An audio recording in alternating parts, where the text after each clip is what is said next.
ஸ்தோத்திரம் ஆண்டவரே, உம்மை நன்றியோடு துதிக்கிறோம், ஸ்தோத்தரிக்கிறோம், உம்மை போற்றுகிறோம், உம்மை வாழ்த்துகிறோம், வணங்குகிறோம், உமக்கு நன்றி செலுத்துகிறோம் ஆண்டவரே.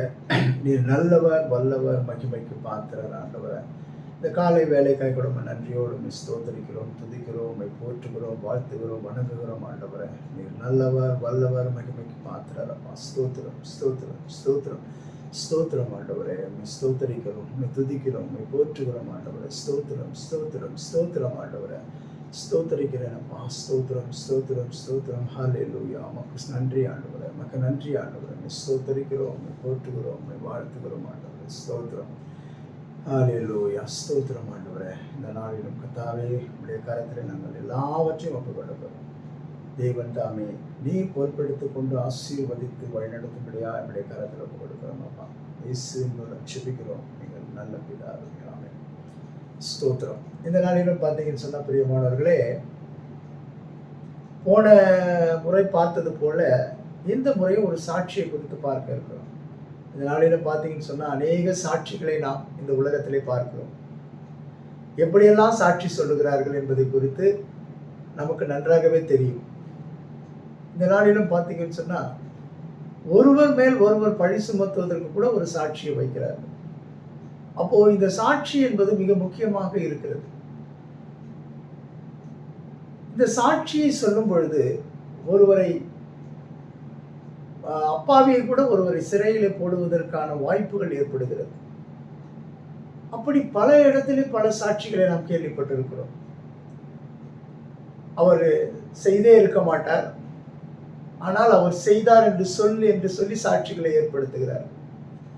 இப்படி பலதரப்பட்ட சாட்சிகளை நாம் பார்த்திருப்போம்.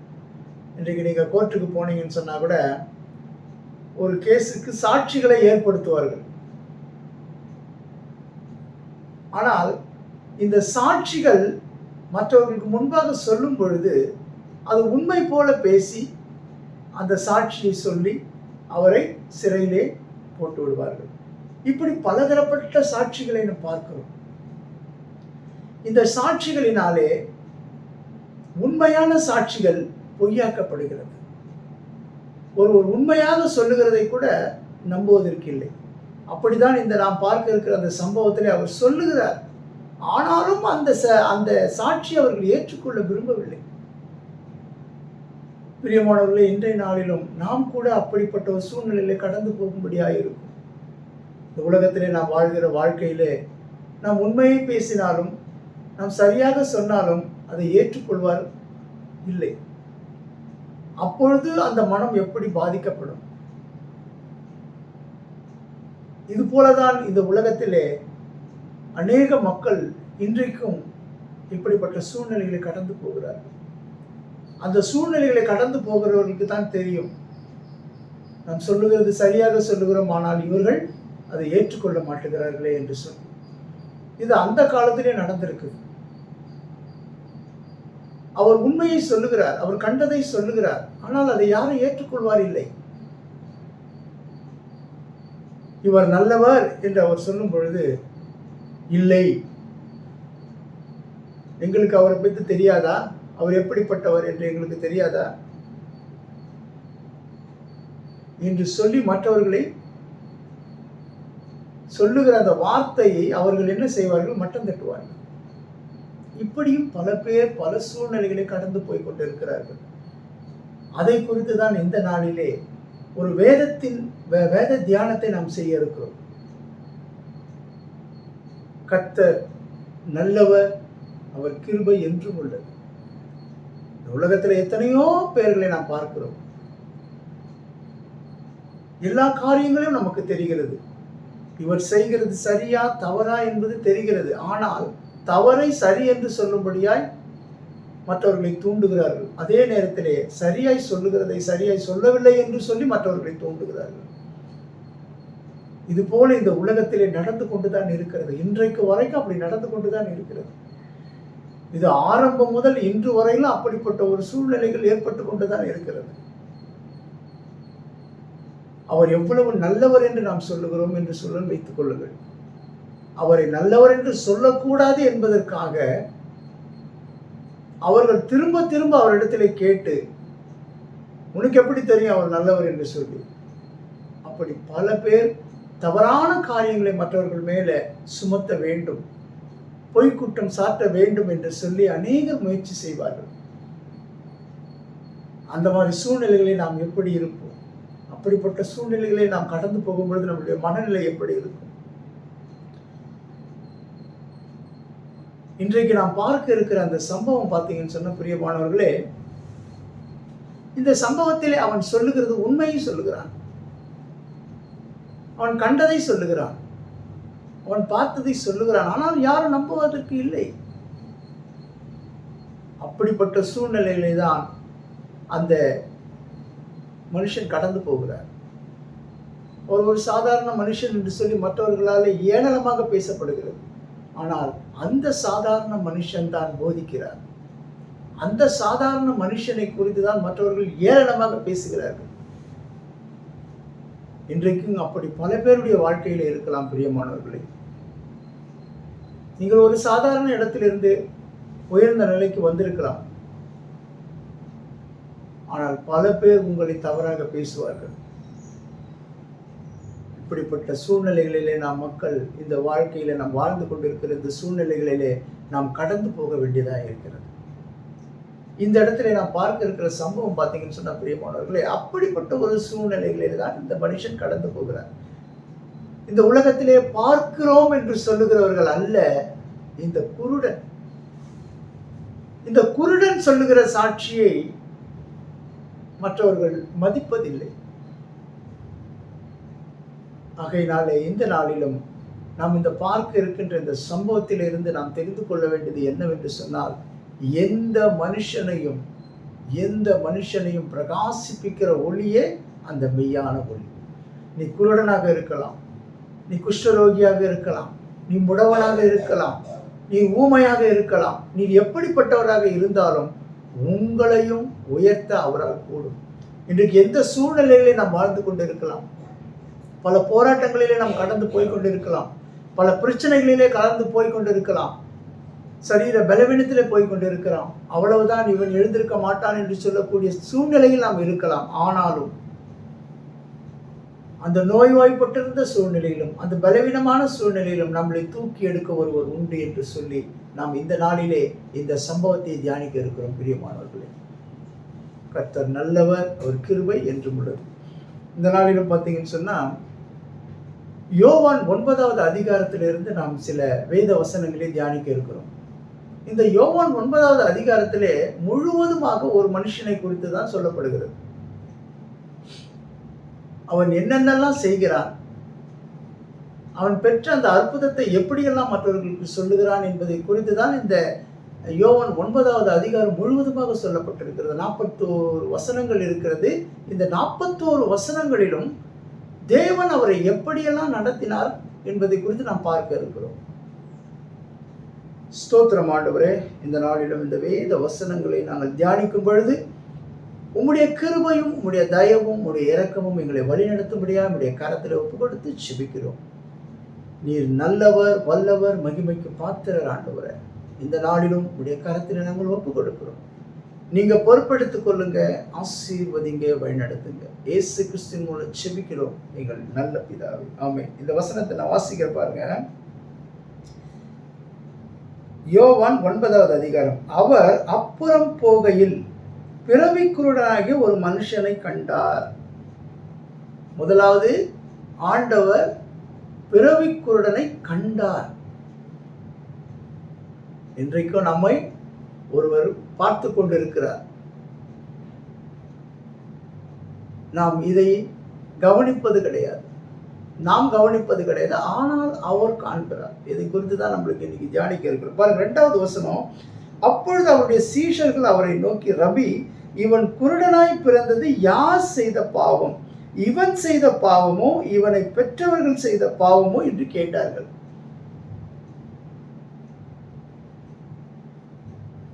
இயேசு பிரதியுத்தரமாக, அது இவன் செய்த பாவம் அல்ல, இவனை பெற்றவர்கள் செய்த பாவம் அல்ல, தேவனுடைய கிரியைகள் இவனிடத்தில் வெளிப்படும் பொருட்டு இப்படி பிறந்தான். இங்க இந்த ஒரு குருடனை பார்க்கிறோம். இந்த குருடனை ஆண்டவர் பார்க்கிறார். இந்த குருடனை குறித்து சீடர்கள் கேட்கிற கேள்விக்கு ஆண்டவர் சொல்லுகிற பதில் என்ன? இவனிடத்தில் தேவனுடைய மகிமை விளங்கும்படியா. அப்போ இன்றைக்கு நம் சூழ்நிலைகளை, எப்படிப்பட்ட சூழ்நிலைகளை கடந்து போய்கொண்டு இருந்தாலும், நம் ஒருவேளை எப்படிப்பட்ட ஒரு கடினமான வாழ்க்கைக்குள்ள இருந்தாலும் நம்மை அவரால் மாற்ற முடியும். இந்த சம்பவம் முழுவதும் நீங்க பார்த்தீங்கன்னு சொன்னா இதை எல்லாவற்றையும் நம்ம வாசிக்க முடியாது. இந்த சம்பவம் முழுவதிலும் நீங்க வாசித்து பார்த்தீங்கன்னு சொன்னா அவ்வளவு அருமையாக அந்த குருடன் பேசுவதை நான் பார்க்க முடியும். இந்த குருடனுடைய சாட்சி எவ்வளவு வல்லமை உள்ளது தெரியுங்களா? இதை நீங்க தியானிக்கணும். இந்த 9வது அதிகாரத்துல தியானித்தீங்கன்னு சொன்னா இந்த வல்லமையான வார்த்தைகள், அவன் சொல்கிற சாட்சிகள் பிரமிக்கத்தக்கதா இருக்கிறது. பாருங்க, 4வது வசனத்தை நாம் வாசிப்போம். பகற்காலம் இருக்க மட்டும் நான் என்னை அனுப்பினவருடைய கிரியைகளை செய்ய வேண்டும், ஒன்றும் கிரியை செய்யக்கூடாத ராக்காலம் வருகிறது. நான் உலகத்தில் இருக்கையில் உலகத்திற்கு ஒளியாய் இருக்கிறேன் என்றார். இவைகளை சொல்லி அவர் தரையிலே துப்பி உமிழ்நீரினால் சேருண்டாக்கி அந்த சேற்றை குருடனுடைய கண்ணின் மேல் பூசி, நீ போய் சீலோவாம் குளத்திலே கழுவு என்றார். சீலோவாம் என்பதற்கு அனுப்பப்பட்டவன் என்று அர்த்தமாம். அப்படியே அவன் போய் கழுவி பார்வையடைந்தவனாய் திரும்பி வந்தான். அப்பொழுது அயலகத்தாரும் அவன் குருடனாய் இருக்கையில் அவனை கண்டிருந்தவர்களும் இவன் உட்கார்ந்து பிச்சை கேட்டுக் கொண்டிருந்தவன் அல்லவா என்றார்கள். சிலர் அவன்தான் என்றார்கள், வேறு சிலர் அவனுடைய சாயலாக இருக்கலாம் என்றார்கள். அவனோ நான் தான் அவன் என்றான். அப்பொழுது அவர்கள் அவனை நோக்கி, உன் கண்களை எப்படி திறக்கப்பட்டது என்றார்கள். அவன் பிரதியுத்தரமாக, இயேசு எனப்பட்ட ஒருவர் சேருண்டாக்கி என் கண்ணின் மேல் பூசி, நீ போய் சீலோவாம் குளத்திலே கழுவு என்றார். அப்படியே நான் போய் கழுவி பார்வையடைந்தேன் என்றார். அப்பொழுது அவர்கள், அவர் எங்கே என்றார்கள். அவன் எனக்கு தெரியாது என்றான். குருடனாய் இருந்த அவனை பரிசேயரிடத்திற்கு கொண்டு போனார்கள். இயேசு சேருண்டாக்கி அவன் கண்களை திறந்த நாள் ஓய்வு நாளாய் இருந்தது. ஆகையால் இதுதாங்க ஹைலைட்டான வார்த்தை. இவன் சொல்ற சாட்சியிலிருந்து தான் நாம இந்த வேதத்தை தியானிக்க இருக்கிறோம். இந்த வசனம் தான் ஹைலைட். பாருங்க, 15வது வசனத்துல 9:15 சொல்ற, ஆகையால் பரிசேயரும் அவனை நோக்கி, நீ எப்படி பார்வை அடைந்தாய் என்று மறுபடியும் கேட்டான். அதற்கு அவன், அவரின் கண்களின் மேல் சேற்றை பூசினார், நான் கழுவினேன் காண்கிறேன். இந்த அதிகாரத்துல நாம பார்க்க இருக்கிறது, இந்த வசனத்துல 3 காரியங்களை நான் பார்க்க இருக்கிறோம். முதலாவது காரியம் பார்த்தீங்கன்னு சொன்னா என்னது? சேர் உண்டாக்கினார். முதலாவது என்ன பண்ணாரு? சேர் உண்டாக்கினார். 2வது என்ன பண்றார்? கழுவினேன் என்று சொல்லுகிறார். 3வது என்ன சொல்லுகிறான்? காண்கிறேன் என்று சொல்லுகிறான். இந்த இடத்துல பார்த்தீங்கன்னா சேரு, கழுவுதல், காண்கிறது. இந்த 3 காரியங்களை நீங்க பார்த்தீங்கன்னு சொன்னா பிரியமானவர்களே ரொம்ப அற்புதமா இருக்கும். இந்த 3 காரியத்துல முதலாவது காரியம் சேர் உண்டாக்குறது. நீங்க இதை பார்த்தீங்கன்னு சொன்னா உங்களுக்கு ஒரு நினைவு கூறுதல் வரும். ஆதி ஆகமத்திலே ஆண்டவர் மனிதனை உண்டாக்கின சாயல். இப்போ இந்த இடத்துல ஆண்டவர் என்ன செய்யறாரு? சேற்றை உண்டாக்கி. பிரியமானவர்களே, நாம் எப்படி படைக்கப்பட்டோம் என்பதை குறித்து இந்த இடத்திலே ஆண்டவர் நினைவு கூறும்படியாக இருக்கிறார்.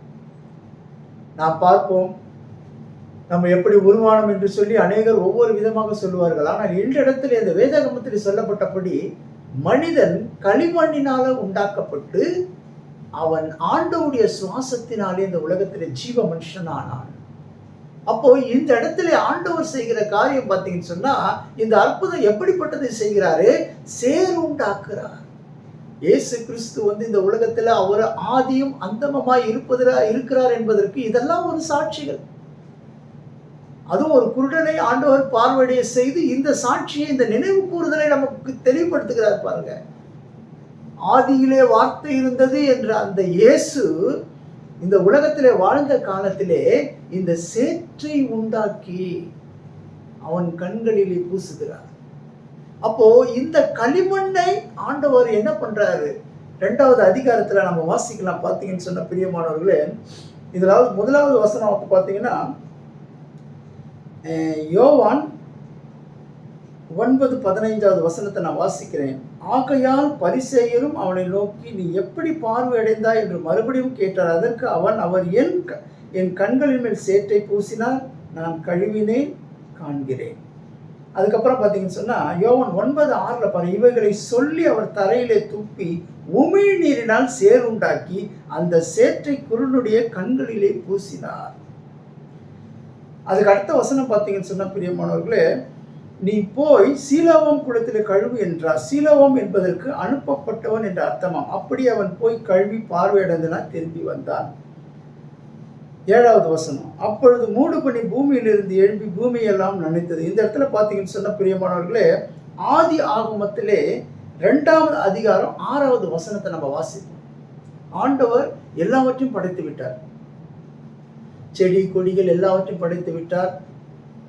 வானம் பூமி எல்லாம் படைத்தாகிவிட்டு கடைசியாக எதுவுமே இன்னும் ஆக்டிவேட் ஆகலை. அதுக்கு காரணம் என்னன்னு கேட்டிங்கன்னா, அங்கே மழை பெய்யவில்லை. அப்போ ஆண்டவர் என்ன செய்கிறாருன்னு பார்த்தீங்கன்னு சொன்னால், அப்பொழுது மூடு பனி, ஆதியாகமம் 2:6, அப்பொழுது மூடு பனி பூமியிலிருந்து எழும்பி பூமியை எல்லாம் நனைத்தது. அப்போ பூமியில் வந்து அந்த தண்ணீர் வந்த உடனே தான் எல்லாமே வேலை செய்ய ஆரம்பிக்குது. செடி கொடிகள் எல்லாம் முளைக்கிறது. அப்போ இந்த இடத்துல ஆண்டவர் செய்த காரியம் என்ன? அடுத்த வசனம் பார்த்தீங்கன்னு சொன்னால் 7வது வசனம், தேவனாகிய கர்த்தர் மனுஷனை பூமியின் மண்ணினாலே உருவாக்கி. அப்போ இந்த மனுஷனை எப்படி உருவாக்குறார் பாருங்க. மனுஷனை பூமியின் மண்ணினாலே உருவாக்கி ஜீவ சுவாசத்தை அவன் நாசியிலே ஊதினார், மனுஷன் ஜீவாத்மானான். இன்றைக்கு இந்த உலகத்தில் மனுஷன் எப்படி வந்தான் என்பதற்காக எல்லாமே இந்த வேதாகமத்தில் இருக்குது பிரியமானவர்களே. இந்த வேதாகமத்தில் எல்லாமே இருக்கிறது. இந்த மனுஷன் எப்படி வந்தான், இதை தான் ஆண்டவர் இந்த இடத்துல அந்த அவருடைய எச்சையை துப்பி என்ன செய்கிறார்? அவர் துப்பி, அவர் தரையிலே துப்பி உமிழ் நீரினால் சேறுண்டாக்கினார். இங்கே அந்த உமிழ் நீர் என்று சொல்லப்படுகிறது பாருங்க. அந்த உமிழ் நீரினால் சேறு உண்டாக்குறார். அப்போ ஆதியில ஆண்டவர் எப்படி மனுஷனை உண்டாக்கினார்? பனியை பெய்ய செய்து சேறு உண்டாக்கி மனுஷனை உருவாக்கினார். அவர் ஆதியிலே இருந்தவர், இப்பொழுதும் இருக்கிறார். அவர் நேற்றும் இன்றும் என்றும் மாறாதவர். அவர் ஆதியும் அவர் அந்தமும் என்பதற்கு இது, அவர் அல்பாவும் ஒமேகாவும் என்பதற்கு, அவர் ஆதியில வார்த்தை என்பதற்கு இது ஒரு அடையாளமாக தோன்றுகிறது பாருங்க பிரியமானவர்களே. இன்றைக்கு நாம் ஆராதிக்கிற தேவன் ஒரு சாதாரண தேவன் அல்ல. இந்த வானத்தையும் பூமியும் உண்டாக்கின தேவன். அதை நினைவு கூறும்படி இங்க செய்கிறார் பாருங்க. இந்த குருடனுடைய கண்களிலே அந்த சேற்றை பூசுகிறார். எப்படி அந்த குருடன் பார்வை அடைகிறான்? ஆண்டவர் சேற்றை உண்டாக்கி அவன் கண்களின் மேலே பூசி அவனை போய் கழுவ சொல்லுகிறார். அவன் பார்வையடையும்படி ஆண்டவர் செய்கிறார். இதனால் என்ன சற்று சிந்தித்து பார்ப்போம் பிரியமானவர்களே.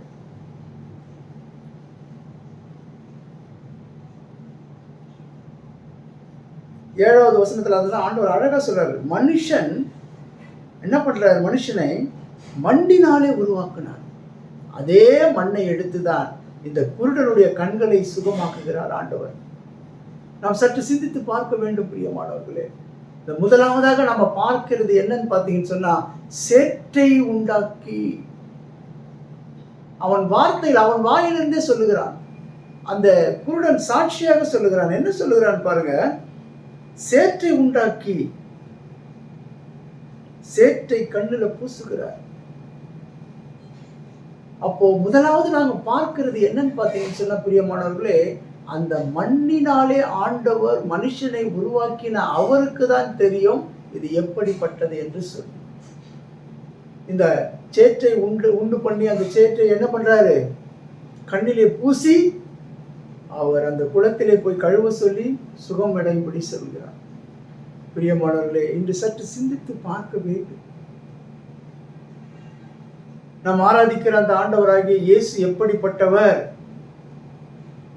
அவர் எப்படி ஒன்னா சுகமாக்க முடியும்? குஷ்டரோகிகளை நீ போய் ஆசாரியனிடத்தில் காட்டு என்று சொல்லி போகும் வழியிலே அவர்கள் சுகமடைய செய்தவர்.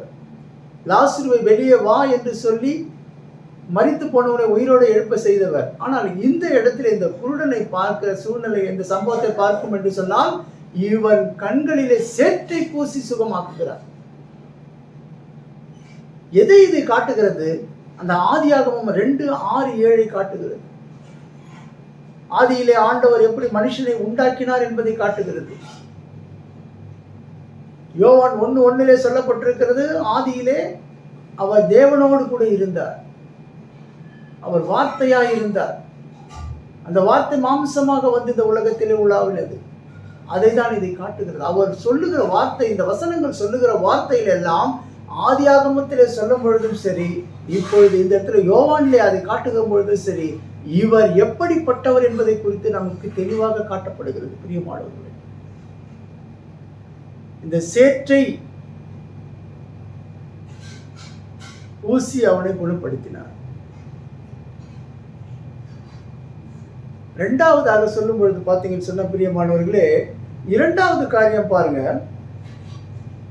என்ன சொல்லப்பட்டிருக்குதுன்னு பார்த்தீங்கன்னு சொன்னா, கழுவு, தண்ணீரினால கழுவு என்று சொல்லப்பட்டிருக்குது. இது முன்னாடி நாங்க பார்த்தீங்கன்னு சொன்ன பிரியமானவர்களே, இந்த காரியம் பாருங்க, அந்த சேற்றை உண்டாக்கின்ற காரியத்தில் பார்க்கும்போது எரேமியா 18:6 பாருங்க, இஸ்ரவேல் குடும்பத்தாரே, இந்த குயவன் செய்தது போல நான் உங்களுக்கு செய்யக்கூடாதோ என்று கர்த்தர் சொல்லுகிறார். இதோ இஸ்ரவேல் வீட்டாரே, களிமண் குயவன் கையில் இருக்கிறது போல நீங்கள் என் கையில் இருக்கிறீர்கள். எவ்வளவு அழகா தீர்க்க தரிசனமா சொல்றாரு பாருங்க, நீங்கள் என் கரத்தில் இருக்கிறீர்கள். இப்ப இந்த குயவன் தனக்கு இஷ்டமானபடி பாத்திரங்களை வளைந்து கொள்கிறார். அப்போ நாம் களிமண் என்பதை அவர் நினைவு கூறுகிறார். அந்த குருடனுக்கு எதை பூசி அவர் சுகப்படுத்தினார்? களிமண்ணை பூசி சுகப்படுத்தினார். நம்ம எப்படி உருவாக்கினார்? நம்ம மண்ணாலே நம்மளை உருவாக்கினார். சற்று சிந்தித்து பார்க்க வேண்டும். அதே தேவன் தான் இங்கே எரேமியாவில் சொல்லுகிறார். என்ன சொல்லுகிறார்? குயவன் கையில் இருக்கிறது போல நீங்கள் என் கையில் இருக்கிறீர்கள். அவர் விருப்பப்படி அவர் வளைந்து விடுவார். இன்றைக்கு நாம் நினைக்கிறது போல வாழ முடியாது. நாம் யாருடைய கரத்தில் இருக்கிறோம்? கர்த்தருடைய கரத்தில் இருக்கிறோம். அவர் சித்தத்தின்படி தான் நம்மளை வளைந்து கொள்ளுகிறார். அவர் சித்தத்தின்படி தான் நம்மளை நடத்துகிறார். அதனால தான் இந்த இடத்துல எரேமியா தீர்க்கதரிசியில் அழகாக சொல்லுகிறது. இந்த இஸ்ரவேல் குடும்பத்தாரை பார்த்து சொல்லுகிறார், இந்த குயவன் செய்வது போல நான் உங்களுக்கு செய்யக்கூடாதோ? நான் எப்படி ஒன்றா செய்வேன்? இந்த பாத்திரம் பலத்திற்கும் இந்த பாத்திரம் பலவீனத்திற்கும் பயன்படுத்த முடியும். ஒரு பாத்திரம் கனமுள்ளதாய் படைப்பார், ஒரு பாத்திரம் கனவீனமாய் படைப்பார். படைக்கிறவருக்கு தான் தெரியும் நாம் எப்படிப்பட்டவர் என்பது சொல்லி. இன்றைக்கு இந்த உலகத்திலே நாம் எப்படி வாழ்ந்து கொண்டு இருக்கலாம், ஆனால் நான் யார், மற்றவர்கள் யார் என்பதை குறித்து அவர் நன்கு அறிந்திருக்கிறார். அதனால்தான் இந்த இடத்துல சொல்லப்பட்டிருக்கிறது, நாம் மண்ணானவர்கள் என்பதை அவர் நினைவு கூறுகிறார். பிரியமானவர்களே, நாம் மண்ணானவர்கள் என்பதை அவர் நமக்கு வெளிப்படுத்தி காட்டுகிறார். அதனால்தான் ஆண்டவர் இங்கு சொல்லுகிற வார்த்தை தீர்க்க தரிசனத்தில் சொல்லுவார், நீங்கள் என்னுடைய கரத்திலே களிமண்ணை போல இருக்கிறீர்கள். அப்போ ஆண்டவர் நம்மளை பார்க்கிறது எப்படி? ஒரு சாதாரண ஒரு மண். அதுதான் நம்ம மண்ணினால உருவாக்கப்பட்ட மண்ணுக்கே திரும்பி போறோம். ஆனால் அந்த நாசியிலே ஊதப்பட்ட அந்த சுவாசம், ஆண்டவருடைய சுவாசம் தான் நிலைத்து நிற்க போகிறது. அதுதான் நியாயத்திற்க போகிறது. நம்மளுக்கு வேற மறுரூபம் ஆகும், நம்ம வேற சரீரத்தை கொடுப்பார் ஆண்டவர், அது வேற. ஆனால் அந்த மண்ணால எடுக்கப்பட்டு அதில் ஊதப்பட்டு இருக்கிற அந்த சுவாசம் இருக்கிறது, அதுதான் கடைசி காலத்திலே நம்ம நியாயம் தீர்க்க போகிறது. இன்றைக்கு நாம் மனிதனாக வாழ்ந்து கொண்டிருக்கிற மண்ணான மனுஷங்க எல்லாருமே மண்ணுங்க. அந்த மண்ணுன்றதை எப்படி நினைவு கூறாரு பாருங்க. அவன் கண்களிலே சேற்றை பூசி அவனை குணப்படுத்துகிறார். கடைசியில நாம் போய் படுத்துக் கொள்ளுகிற இடம் எது? மண்ணிலே தான். நம்மளை கடைசியாக கொண்டு போய் நம்மளை வைக்க போற இடம் மண்ணு. நாம் உருவானது மண்ணு. இன்றைக்கு நாம் வாழ்ந்து கொண்டிருக்கிற மண்ணான மனுஷர்கள் என்பதை தான் இங்கே இந்த எரேமியா தீர்க்கதரிசியில் அழகாக சொல்றார். இஸ்ரவேல் குடும்பத்தாரை, இந்த குயவன் செய்வது போல நான் உங்களுக்கு செய்யக்கூடாதோ என்று கர்த்தர் சொல்கிறார்.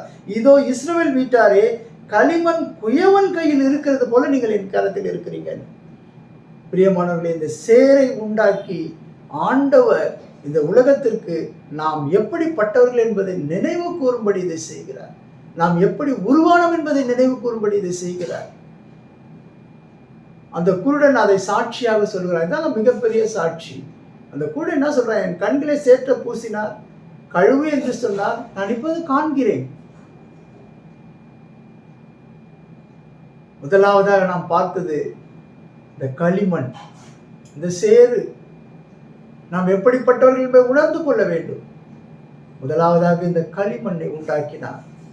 அதிலிருந்து தான் நம்மளை மனுஷனை உண்டாக்கினார். அதை தான் இங்கே நினைவு கூறும்படி இந்த குருடனை அந்த சேற்றை பூசி சுகப்படுத்தினார், குணப்படுத்தினார். சற்று சிந்தித்து பார்ப்போம் பிரியமானவர்களை. பாருங்க, இரண்டாவதாக பார்த்தீங்கன்னு சொன்னா கழுவு. எங்க போய் கழுவணும்? அவர் சொல்லுகிற இடத்திலே போய் கழுவணும். அதுதான் அனுப்பப்பட்டவன். சீலோவாம் குளம் என்று சொல்லப்படுகிறது, அது அனுப்பப்பட்டவன். இரண்டாவதாக என்ன பண்றன்னு பார்த்தீங்கன்னு சொன்னா பிரியமானவர்களே, நாம் கழுவப்பட வேண்டும். இன்றைக்கு இதை ஞானஸ்தானத்தை குறித்து நினைவு கூறும்படி இருக்கிறது. மறுபடியும் பிறக்க வேண்டும். அவன் குருடனாய் இருந்தால் காண வேண்டும். தண்ணீர் எதை காட்டுகிறது? born again. தண்ணீர் முழுக்கினாலே நாம் என்ன பண்றோம்? திரும்ப பிறக்கிறோம். அதை இங்கே நினைவு கூறும்படியா இதை காட்டுகிறார். பாருங்க, போய் கழுவு. முதலாவது என்ன பண்ணாரு? சேற்றை பூசினார். இரண்டாவது என்ன செய்கிறார்? போய் கழுவு என்று சொல்லுகிறார். இதை தான் அவன் அழகாக மற்றவர்களுக்கு சாட்சியாக சொல்லுகிறான். இந்த சாட்சியை பொய்யாக்க வேண்டும் என்று சொல்லி முயற்சிக்கிறார்கள். ஆனாலும் இந்த சாட்சி உண்மை என்பதை அவன் அந்த அதிகாரத்தில் நீங்க வாசித்து பார்த்தீங்கன்னா தெரியும் பிரியமானவர்களே, அவன் போதிக்கிறான் பரிசேயருக்கு. ஒரு குருடனாய் இருந்தவன், அவன் ஒரு பிச்சை கேட்டுக்கொண்டு இருந்தவன், அவன் பாவத்திலே வாழ்ந்தவன், அவன் இவர்களுக்கு போதிக்கிறான் பிரியமானவர்களே. சற்று சிந்தித்து பார்க்க வேண்டும் தேவனுடைய வல்லமை எப்படிப்பட்டது என்று சொல்லி. அதைதான் அவர்கள் பரிசேயர்கள் சொல்லுகிறார்கள், இவன் முழுக்க முழுக்க பாவத்தில் பிறந்த நீ எனக்கு என்னடா புத்தி சொல்றதுன்னு சொல்ற, நீ என்ன போதிக்கிறது? சற்று சிந்தித்து பார்க்க வேண்டும் பிரியமானவர்களே. கர்த்தர் நல்லவர், அவர் கிருபை என்றும் உள்ளது. பாருங்க, 2வது வசனத்தை வாசித்தீங்கன்னு சொன்னா 2 ராஜாக்கள் 5:10. இந்த இடத்திலே ஒரு சம்பவம் நடக்கிறது. இதே போல அவன் போய் குளத்துல குளிக்கிறான். அவன் என்ன பண்றான்? குஷ்டரோகம் சுகமாகிறது. ஆனால் அங்கே நடக்கிற காரியம் என்னன்னு பார்த்தீங்கன்னு சொன்னா, ஆண்டவர் நீ போய் சீலோவாம் குளத்திலே கழுவு. என்ன பண்றாரு? சேற்றை உண்டாக்கி அவனை அனுப்புகிறார். ஆனால் இங்கே தீர்க்கதரிசி ஒன்று செய்கிறார். இவரும் அதே போல சொல்லுகிறார், இவன் குளத்திலே குளித்து எழுந்தால் இவன் சுகமாகி விடுவான் சொல்லி. பாருங்க, 2 ராஜாக்கள் 5:10 என்ன சொல்லப்பட்டிருக்கிறது? அப்பொழுது எலிசா அவனிடத்தில் ஆள் அனுப்பி, நீ போய் யோர்தானிலே 7 தரம் ஸ்நானம் பண்ணு, அப்பொழுது உன் மாம்சம் மாறி நீ சுத்தமாவாய் என்று சொல்ல சொன்னான். அவன் ஒரு குஷ்டரோகி. அவன் வீட்டில் வேலை செய்கிற ஒரு வேலைக்கார பெண் என்ன சொல்றாங்க? உங்க அந்த மாதிரி ஒரு தீர்க்கதரிசி இருக்கிறார், அவரிடத்திலே நாம் போவோம், அவர் இவனை குணப்படுத்துவார் என்று சொல்லி. ஆனால் அந்த தீர்க்கதரிசி எலிசா என்ன சொல்லுகிறார்? நீ போய் சீலோவாம் குளத்திலே கழுவு என்று சொல்லுகிறார். அங்க போய் ஸ்நானம் பண்ண சொல்றார். அப்போ இங்க என்ன சம்பவம் நடக்கிறதுன்னு பாத்தீங்கன்னு சொன்னா, தீர்க்கதரிசி என்ன சொல்லுகிறார்? அந்த குளத்திலே போய் நீ ஸ்நானம் பண்ணு என்று சொல்லுகிறார். ஆனா ஆண்டவராகிய இயேசு கிறிஸ்து என்ன சொல்லுகிறார்?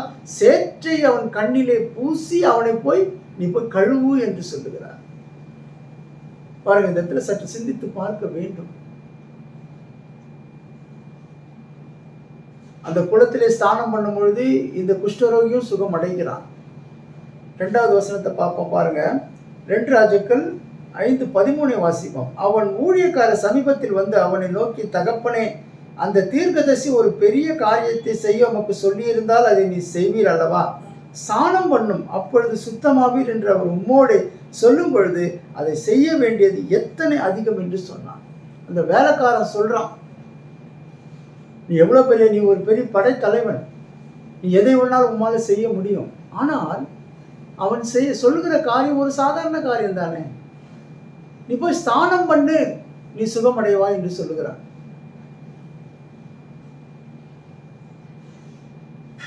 அப்பொழுதுதான் அவன் என்ன சொல்கிறான்? சரி என்று சொல்லி போய் அவன் அந்த குளத்திலே குளிக்கிறான், ஸ்நானம் பண்ணுகிறான். அப்பொழுது அவன் குஷ்டரோகம் சுகமடைகிறான். பிரியமானவர்களே, இன்றைய தினத்திலும் அதே போலதான் இங்கே சொல்லப்பட்டிருக்கிறது.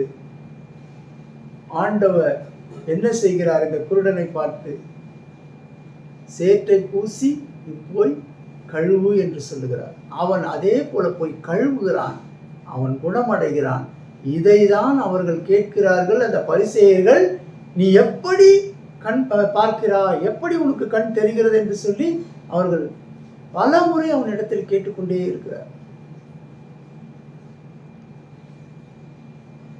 இந்த நாளிலும் நாம் சற்று சிந்தித்து பார்ப்போம் பிரியமானவர்களே. இந்த கண் இவனுக்கு, இந்த குருடனுக்கு எப்படி தெரிகிறது என்று சொல்லி அவனே சொல்கிற சாட்சி பாருங்க. இந்த இடத்துல நீங்க பார்த்தீங்கன்னு சொன்னா பாருங்க, இந்த 25வது வசனம் 9:25 பாருங்க. அவன் பிரதியுத்தரமாக, இங்க அது 24, ஆதலால் அவர்கள் குருடனாய் இருந்த மனுஷனை 2ஆம் தரம் அழைத்து, நீ தேவனை மகிமைப்படுத்து, இந்த மனுஷன் பாவி என்று நாங்கள் அறிந்திருக்கிறோம் என்ற ஆண்டவராகிய இயேசு கிறிஸ்து பாவி என்று சொல்லுகிறார். அதற்கு அவன் என்ன சொல்றான் பாருங்க. அவன் பிரதியுத்தரமாக, அவர் பாவி என்று எனக்கு தெரியாது, நான் குருடனாய் இருந்தேன், இப்பொழுது காண்கிறேன், இது ஒன்றுதான் எனக்கு தெரியும் என்றான்.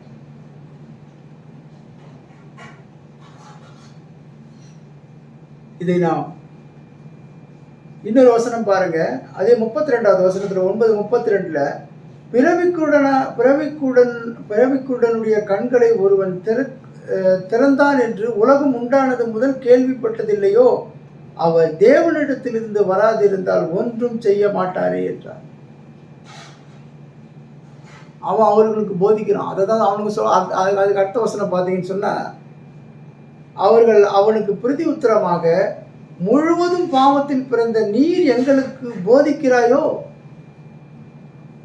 இந்த இடத்துல சொல்லப்பட்டிருக்கிறது பார்த்தீங்கன்னு சொன்னா பிரியமானவர்களே, அவன் சொல்லுகிற சாட்சியை அவர்களால் ஏற்றுக்கொள்ள முடியவில்லை. ஆண்டவராகிய இயேசு கிறிஸ்து இப்படிப்பட்ட ஒரு அற்புதத்தை செய்தான் என்று சொல்வதை அவர்களால் ஏற்றுக்கொள்ள முடியவில்லை.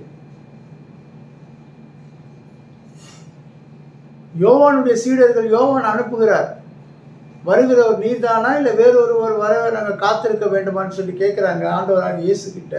அந்த சீடர்கள் வந்து கேட்குறாங்க, யோவானுடைய சீடர்கள். அப்போ ஆண்டவராகிய இயேசு கிறிஸ்து சொல்லுகிற வார்த்தை என்னன்னு கேட்டிங்கன்னா, குருடர் பார்வை அடைகிறார்கள், செவிடர்கள் கேட்கிறார்கள், முடவர் நடக்கிறார்கள், குஷ்டரோகி சுகம் அடைகிறார்கள், மரித்தவன் உயிரோடு எழுந்துகிறான், இதை போய் சொல்லுங்கன்னு சொல்லி சொல்றார். அப்போ அது யோவானுக்கு தெரியும். இப்படிப்பட்ட ஒரு அற்புதத்தை, இப்படிப்பட்ட ஒரு அதிசயத்தை இந்த உலகத்துல ஒரு மனுஷனால செய்ய முடியாது. அப்போ இது நாம் எதிர்பார்த்து கொண்டு இருக்கிற மேசியா இவர்தான், இவருக்காக தான் நாம் வழியை ஆயத்தப்படுத்தணும்னு சொல்லி யோவானுக்கு அதை புரிந்து கொள்ள முடியும். அதை தான் புரிந்து கொள்ள முடியும் ஆண்டவர் சொல்லி அனுப்புகிறார்.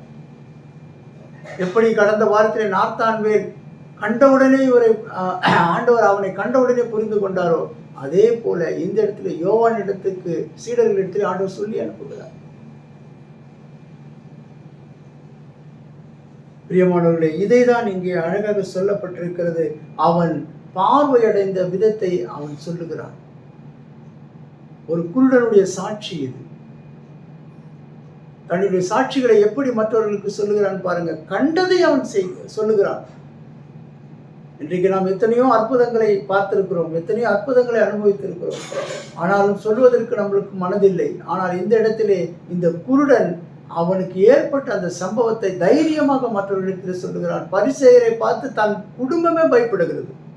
அந்த பையனுடைய குடும்பம், அம்மா அப்பா இந்த யூதர்களுக்கு பயந்து இவன் எப்படி சுகமடைந்தான் அவங்களுக்கு தெரிஞ்சும் சொல்ல மாட்டேங்கிறாங்க. ஆனால் இவன் தைரியமாக சொல்லுகிறான் மற்றவர்களிடத்திலே. நீ எனக்கு போதிக்கிறதாங்க அவனை தள்ளி விடுகிறார்கள். ஆண்டவர் அவனை பார்த்து அவனோடு கூட சம்பாஷிக்கிறார். பிரியமானவர்களே, இன்றைய தினத்திலும் தேவன் செய்த அற்புதங்களை நாம் மற்றவர்களிடத்திலே சாட்சியாக சொல்ல வேண்டும். இன்றைக்கு பார்க்கிறோம் என்கிற எல்லோரும் நாம் குருடராக இருக்கிறோம். இன்றைக்கு நான் கூட தான் நன்றாக பார்த்து கொண்டிருந்தேன். நானும் வாழ்ந்து கொண்ட காலத்திலே எனக்கு நன்றாக தான் கண்ணு தெரியும். ஆனால் நான் குருடனாக இருந்தேன்.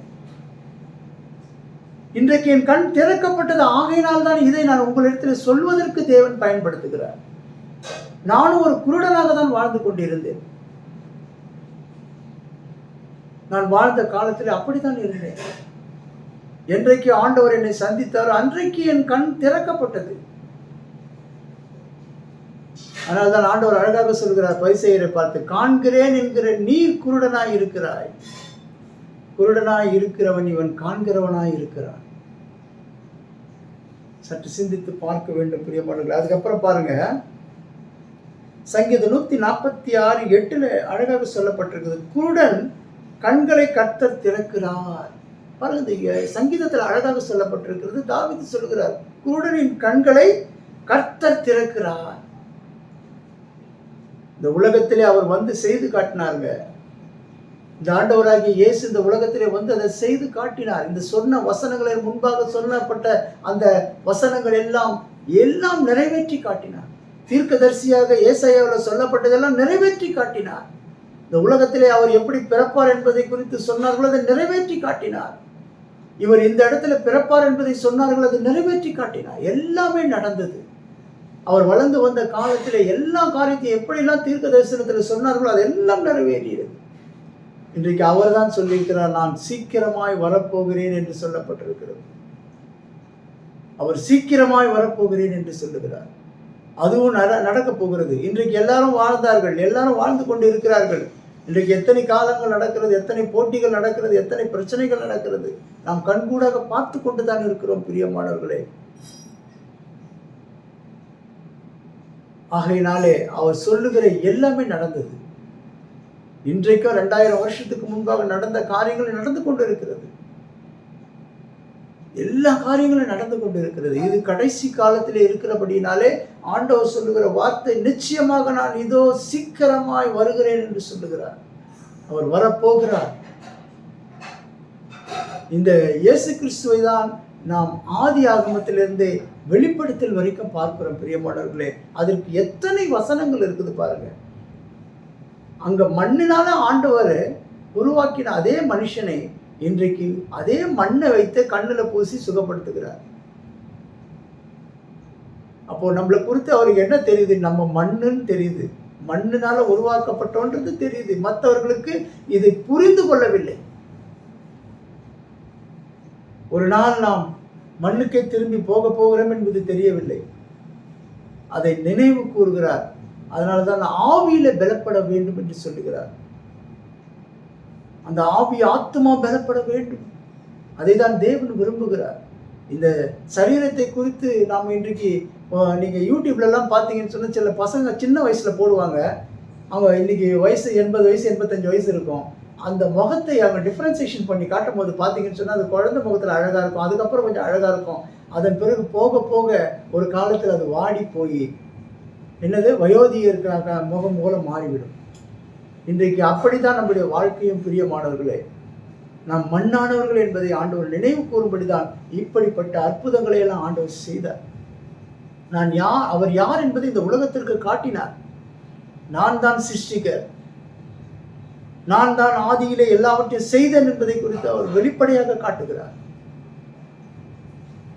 மூன்றாவதாக நாம் பார்க்கிறது பார்த்தீங்கன்னு சொன்ன பிரியமானவர்களே, மூன்றாவது என்னை காண்பவரை நான் கண்டேன் என்று சொல்லி அழகாக சொல்லுவாங்க. ஆகார் சொல்லுவாங்க. இன்னைக்கு நீங்க பார்த்தீங்கன்னா மூன்றாவதாக பார்த்தீங்கன்னு சொன்னா அவன் என்ன சொல்றான்? முதல் அந்த சாட்சியில் என்ன சொல்றான்? முதலாவது சேற்றை உண்டாக்கி என் கண்களை பூசினார் என்றான். இரண்டாவதாக என்ன சொன்னான்? கழுவு என்று சொன்னான்.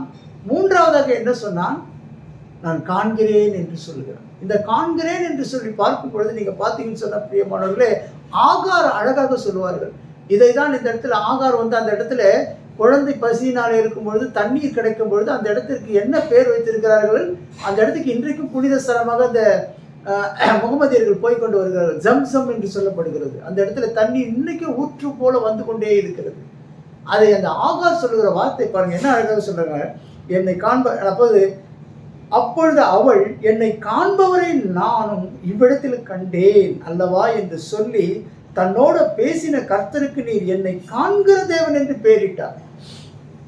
ஒரு ஆகார் தேவனுக்கு பெயரிடுறாங்க, நாமத்தை வைக்கிறாங்க, என்னை காண்கிறவர் என்று சொல்லி. இன்றைக்கும் அந்த தண்ணீர், அந்த குழந்தை பசியை தீர்க்க வந்த தண்ணீர், அந்த தண்ணீர் இன்றைய வரைக்கும் வந்து கொண்டு இருக்கிறது. இது சும்மா கட்டுக்கதை இல்லைங்க, இது உண்மையான சம்பவம். இன்றைக்கும் அந்த இடத்திலே ஊற்றுப்போல் அது புனித ஸ்தலமாக போய்கொண்டு வருகிறார்கள் முகமதியர்கள். அந்த இடம், அந்த தண்ணிக்கு பேர் ஜம்சம் என்று சொல்லப்பட்டிருக்கிறது. அந்த தண்ணீர் இன்றும் வந்து கொண்டிருக்கிறது. அந்த தண்ணீர் வந்ததனாலே அவள் பார்த்து சொல்லுகிறார், என்னை கண்டவரை நான் காண்கிறேன் என்று. இன்றைக்கு இந்த குருடனையும் ஆண்டவர் என்ன, முதலாவது நீங்க அந்த 9வது அதிகாரம் முதல் வசனத்தை பார்த்தீங்கன்னு சொன்னா, அவனை கண்டார். என்ன சொல்லப்பட்டிருக்குது பாருங்க, அவர் அப்புறம் போகையில் பிறவி குருடனாகி ஒரு மனுஷனை கண்டார். இந்த ஆகாரை கண்டார். ஆண்டவரும் பிறவி குருடனை கண்டார். யோவான் 9வது அதிகாரம் 1வது வசனத்திலே சொல்லுகிறது, அவர் கண்டார். இங்கே ஆகார் சொல்லுகிறாங்க, என்னை கண்டவரை நான் கண்டேன். என்னுடைய இன்றைக்கும் நம்ம நினைக்கலாம் பிரியமானவர்களே, என்னுடைய பிரச்சனை ஆண்டவருக்கு தெரியுமான்னு. நிச்சயமா தெரியும். என் குடும்ப பிரச்சனை ஆண்டவருக்கு தெரியுமா? தெரியும். என் வியாதி அவருக்கு தெரியுமா? தெரியும். எல்லாம் தெரியும். அன்றைக்கு வனாந்திரத்திலே கதறிக்கொண்டு இருந்த அந்த ஆகாரனுடைய சத்தம் அவருக்கு கேட்டது. அவர் ஆகாரை கண்டார். அதை தான் அழகாக சொல்லுகிறார் அந்த ஆகார், என்னை கண்டவரை நான் கண்டேன். அதே போல இந்த குருடன் அவரை கண்டவரை கண்டான். பாருங்க, ஆதியாகமத்திலேயே அதே போல வார்த்தை வருகிறது. ஆண்டவர் எப்படி இந்த உலகத்திலே ஆண்டவரால் ரூபம் எடுத்து இந்த உலகத்துக்கு வந்தாருங்க. அவரு இந்த வேதாகமம் முழு இடத்துலயும் ஆண்டவரை குறித்து சொல்லிக்கொண்டே தான் இருக்கிறது. ஆதியாகமம் 3வது அதிகாரத்திலே அவர் உன் தலையை நசுக்குவார் என்று சொல்லப்பட்டிருக்கிறது. அதைதான் சிலுவையிலே அவன் பிசாசனுடைய தலையை நசுக்கி போட்டு விட்டார்.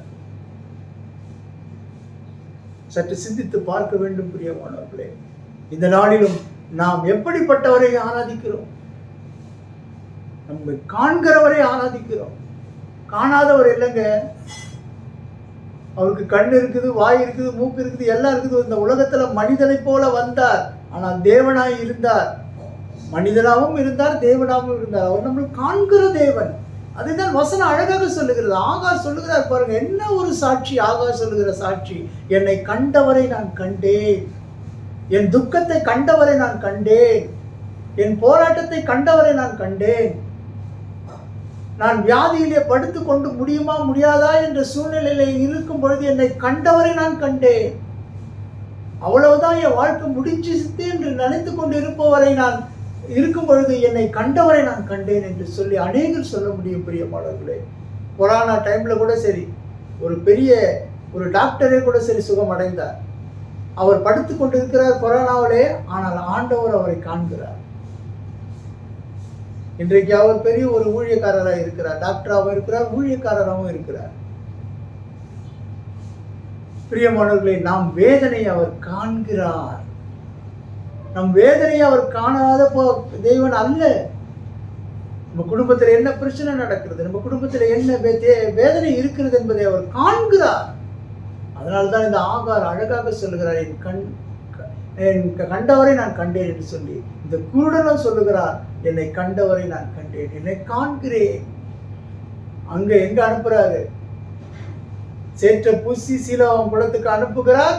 அவன் அந்த கண்ணில அந்த தண்ணியில கழுவுகிறான், அவன் காண்கிறான். இதெல்லாம் உண்மையிலேயே பயங்கரமா இருக்குது பிரியமானவர்களே. இதெல்லாம் நான் காணாத இருந்தேன். நான் ஒரு குருடனா இந்த உலகத்துல வாழ்ந்தேன். எனக்கு கண்ணு தெரியும், சாப்பிடுவேன், போவேன், வருவேன். ஆனால் உண்மையாகவே நான் கண் தெரிந்த குருடன்.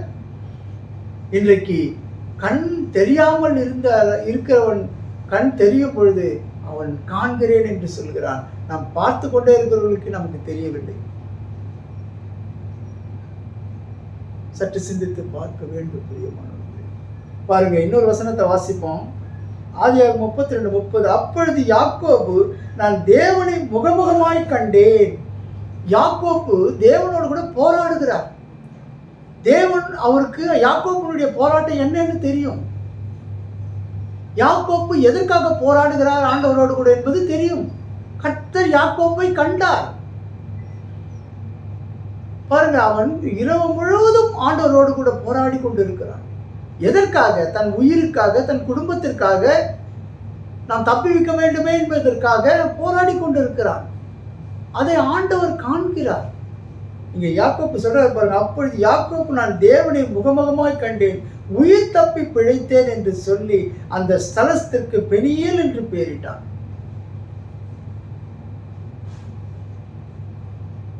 இந்த இடத்துல இந்த சம்பவம் தான் உயிருக்காக பயந்து கொண்டு இருந்த யாக்கோபு, என் வாழ்க்கை எப்படி போகுமோ, நான் எப்படி இருப்பேனோ, நான் உயிர் பிழைப்பேனோ,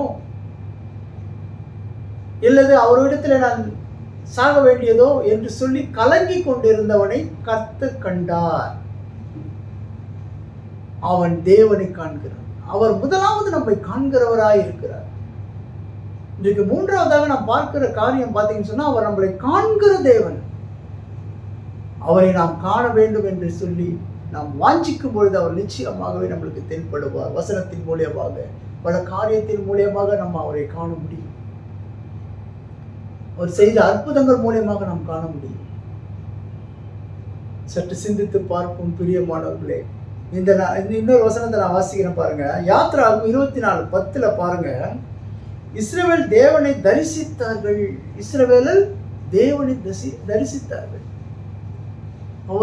அவர் அந்த இஸ்ரவேல் மக்கள் எகிப்து தேசத்திலே அடிமைத்தனத்திலே இருக்கும் பொழுது, எகிப்து தேசத்திலே தன்னுடைய பாடுகளோடு கதறும் பொழுது, அவருடைய கூக்குரலை அவர் கேட்கும் பொழுது, அவர் இஸ்ரவேலில் அந்த எகிப்தில் இருக்கும் பொழுதே ஆண்டவர் அவர்களை காண்கிறார். அவர்கள் காண்கிறார். இந்த இடத்திலே அந்த யாத்ராகமத்தில் சொல்லப்பட்டிருக்கிறது. என்ன சொல்லப்பட்டிருக்கு? அவர் இஸ்ரவேல் புத்திரர் என்ன சொல்றாருன்னு பாருங்க. அவர் இஸ்ரவேல் புத்திரரே அதிபதிகள் மேல் இஸ்ரவேல் தேவனை தரிசித்தார்கள். இந்த மக்கள் இந்த தேவனை தரிசிக்க முடியாமல் எகிப்து தேசத்திலே அடிமைத்தனமாக கிடந்தவர்கள், கூக்குரலிட்டு கொண்டு இருந்தவர்கள். அவர்கள் படுகிற வேதனையை சொல்லி சொல்லி அவர்கள் வேதனைப்பட்டு கொண்டிருந்தார்கள். ஆனால் இவர்களை ஆண்டவர் அந்த எகிப்து தேசத்திலே அடிமைத்தனத்திலே இருக்கும் பொழுதே அவர்களை கண்டார். அவர்கள் இங்கே ஆண்டவரை தரிசிக்கிறார். இவர்கள் காண்கிறார்கள் ஆண்டவரை. அதை தொடர்ந்து நீங்க யாத்ராகமத்தில் வாசித்து பார்த்தீங்கன்னா தெரியும். 24வது அதிகாரத்தில் 11வது வசனத்தை வாசிப்போம் பாருங்க. அவர் இஸ்ரவேல் புத்திரருடைய அதிபதிகள் மேல் தம்முடைய கைகளை நீட்டவில்லை. அவர்கள் தேவனை தரிசித்து பின்பு புசித்து குடித்தார்கள். இவர்கள் எவ்வளவு வேதனையோடு வந்தார்கள் என்பது ஆண்டவருக்கு தெரியும். எகிப்து தேசத்திலே அவர்கள் பட்ட துன்பத்திலே இருந்து, பல வேதனைகளில் இருந்து இந்த உலகத்திற்கு, இந்த இஸ்ரவேல் மக்கள் இந்த கானான் தேசத்துக்குள்ளே நடத்துவதற்கு ஆண்டவர் கொண்டு வருகிற அந்த பிரயாணத்திலே அவர்கள் தெரியும். ஆண்டவரை இவர்கள் பட்ட வேதனை அவர்கள் கண்டார். இங்கே ஆண்டவரை அவர்கள் தரிசிக்கும்படி செய்தார். சற்று சிந்தித்து பார்ப்போம் பிரியமானவர்களே. கடைசியாக ஒரு வசனத்தை நான் வாசித்து முடிக்கிறேன். சங்கீதம் 139:16. என் கருவை உம்முடைய கண்கள் கண்டது. தாயின் வயிற்றிலே இருக்கும் பொழுதே அந்த கருவை தேவனுடைய கண்கள் கண்டது. ஆனால் தான் ஆண்டவர் தாயின் கருவிலே உருவாவதற்கு முன்பாக நான் உன்னை பேர் சொல்லி அழைத்திருக்கிறார். இன்றைக்கு பிரியமானவர்களே, அவர் நம்மை தாயின் கருவிலே உருவாகும் முன்பாகவே அவர் நம்மளை காண்கிற தேவனாய் இருக்கிறார். இன்றைக்கு நாம் ஒன்றுக்கும் கவலைப்பட தேவையில்லை.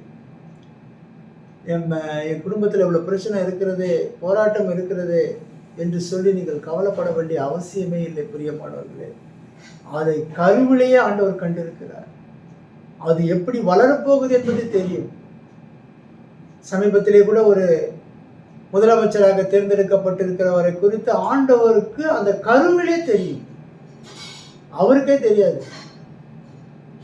நான் எப்படி இருக்க போறேன், எப்படி வரப்போறேன்னு அவருக்கே தெரியாது. அவரையும் கர்த்தர் அவர் தாயின் வயிற்றிலே கண்டார். இன்றைக்கு தமிழக முதலமைச்சராக இருக்கிறார். அவருக்கு தெரியாது. அவர் சொன்ன ஒரு கதை கூட என்ன சொல்லுகிறார்?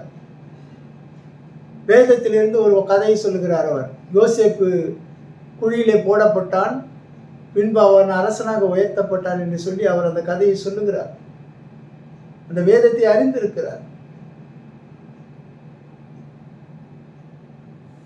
அதே போல இன்றைக்கு சபாநாயகராக இருக்கிறவரை குறித்தும் அவருக்கே தெரியாது. நம்ம இப்படிப்பட்ட ஒரு உயர்ந்த பதவிக்கு வருவோம் என்று சொல்லி அவருக்கே தெரியாது. அதனால்தான் அவர் சொல்லுகிறார், எண்ணி முடியாத அதிசயங்களும் அவர் செய்கிறார் என்று சொல்லி அந்த வசனத்தை சொல்லுகிறார்.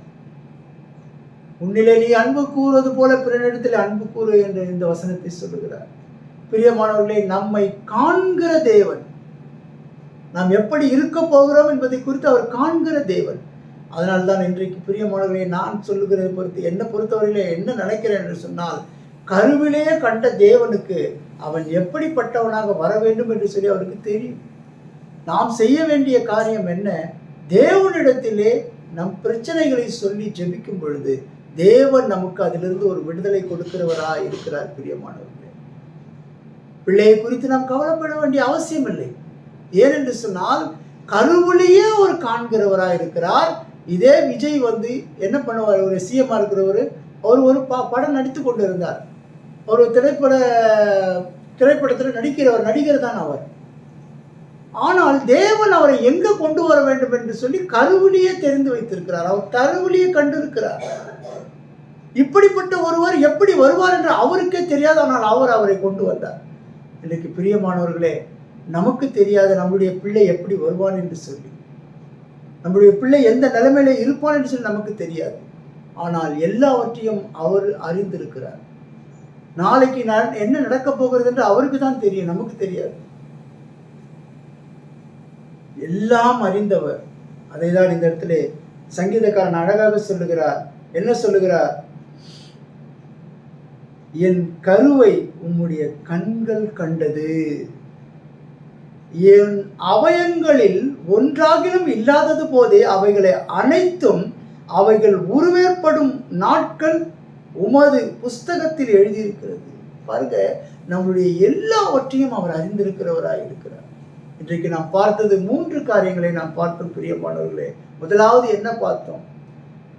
சேறு, அதாவது அந்த களிமண்ணை உண்டாக்குறதை பார்த்தோம். 2வது என்னை பார்த்தோம்? கழுவுதலை பார்த்தோம். 3வது என்னை பார்த்தோம்? காண்கிறதை பார்த்தோம். இதை சொன்னவன் ஒரு குருடன், பிச்சை கேட்டுக்கொண்டிருந்த ஒரு குருடன். இவன் சொல்லுகிறான் ஆண்டவராகிய இயேசு கிறிஸ்துவை குறித்து சாட்சி. இந்த சாட்சியை அவர்கள் என்ன நினைக்கிறார்கள்? இப்படி செய்யவே இல்லை என்று சொல்லும்படியாய் அவனை முயற்சிக்கிறார்கள். அவன் செய்ததை அவன் சொன்னான். அவர் காண்கிறார். ஆண்டவர் இவன் குருடனாகி இவன் சுகப்பட்ட உடனே அதுக்கப்புறம் பிறகு அவர் ஒரு சூழ்நிலையில அவர் காண்கிறார் அவனை. இந்த ஆகாருக்கு நடந்தது போல அவன் கண்கள் திறக்கப்பட்டு அவன் ஆண்டவராகிய இயேசு கிறிஸ்துவை தரிசித்தான். பிரியமானவர்களே, இன்றைக்கும் நம்முடைய வாழ்க்கையிலும் பல போராட்டங்கள், பல பிரச்சனைகள் இருக்கிறதே என்று சொல்லி கலங்க வேண்டிய அவசியம் இல்லை. தேவன் நம்மை காண்கிறவராய் இருக்கிறார். ஸ்தோத்திரம் ஆண்டவரே. கர்த்தாவே, இந்த நாளிலும் ஆண்டவரே, நீர் எங்களை மண்ணினாலே உருவாக்கினீர் என்பதை நீர் முதலாவது எங்களுக்கு தெரியப்படுத்தினீர் அப்பா. 2வதாக நாங்கள் மறுபடியும் பிறக்க வேண்டும் என்பதை குறித்தது நீங்க ஆண்டவரே அதை நினைவு கூறும்படி செய்தீர். ஆண்டவரே, மறுபடியும் பிறப்பது, தண்ணீரை கழுவும் பொழுது அவனுடைய கண்கள் சுகமடைந்தது, கண் தெளிவாக தெரிந்தது. அது எதை நினைவு கூறுகிறது ஆண்டவரே? இந்த மறுபடியும் பிறப்பதை குறித்து அது தெரியப்படுத்துகிறது. 3வதாக காண்கிறது.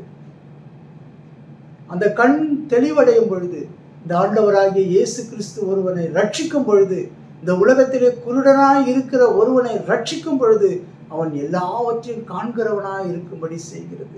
இந்த 3 காரியங்களை நாங்கள் தியானிக்கும்படி நீர் செய்த கிருபைக்காய் உமக்கு நன்றி அப்பா. ஆண்டவரே, தொடர்ந்து எங்களை வழி நடத்துங்க. தொடர்ந்து உம்முடைய அன்பிலே நிலைத்திருக்க செய்யுங்க. ஆண்டவரே, எத்தனை போராட்டங்கள், எத்தனை பிரச்சனைகள், எத்தனை வேதனைகள், எத்தனை ஏமாற்றங்கள் வந்தாலும் அதிலிருந்து எல்லாவற்றிலும் விடுதலையாக்கி நீங்க நடத்துங்கப்பா. உடைய கரத்திலே ஒப்பு கொடுக்கிறோம். எல்லாவற்றையும் பொறுப்பெடுத்துக் கொள்ளுங்க. நீங்க ஆசீர்வதிங்க, நீங்க வழி நடத்துங்க. இயேசு கிறிஸ்துவின் மூலம் ஜெபிக்கிறோம் எங்கள் நல்ல பிதாவே, ஆமென். என் ஆத்மாவே கர்த்தரை ஸ்தோத்திரி, என் முழு உள்ளமே உடைய பரிசுத்த நாமத்தை ஸ்தோத்திரி. என் ஆத்மாவே கர்த்தரை ஸ்தோத்திரி, கர்த்தர் செய்த சகல உபகாரங்களையும் மறவாதே. ஆமென்.